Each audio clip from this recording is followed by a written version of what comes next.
The word of wisdom. Why are we told not to consume coffee or tea, but caffeine soda is okay?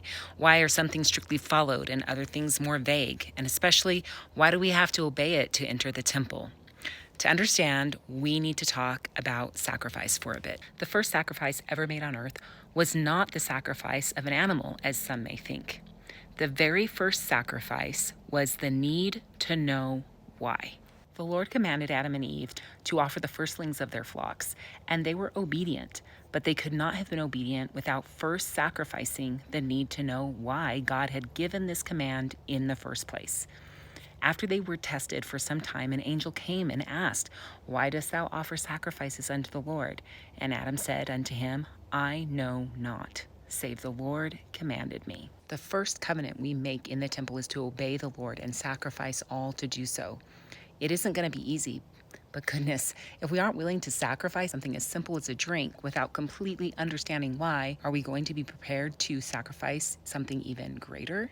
And would it not make sense that in preparation to go to the temple to make and keep this powerful covenant, we might be asked to make sacrifices that we don't completely understand? Are we so focused on the coffee, tea, and all the ways we can obey or the ways we can work our way around obeying that we completely miss the point?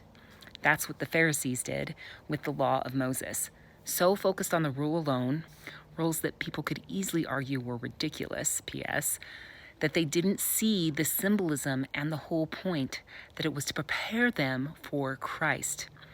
So if we are feeling frustrated with the word of wisdom, perhaps there is a need to refocus. I have needed to ask myself, am I focused on the rule alone and missing the opportunity to understand and apply the principles in other areas of my life? Am I judging others on how they are following or not following it, or justifying my actions based on what others are doing? Strength and peace comes when we focus on the point, which is always Christ. We are asked to sacrifice things to help us remember the Lord's sacrifice for us, to experience a very small portion of His sacrifice, and given the opportunity to call upon His strength to make that sacrifice, doing all we do in the name of the Son. What a small preparatory sacrifice that isn't really a sacrifice at all when you look at the promised blessings of increased health, wisdom, knowledge, and protection to those who obey. It is not just about the coffee. It is not just about physical health. It is about humility. It's about sacrifice. It's about sanctification. It's about Christ.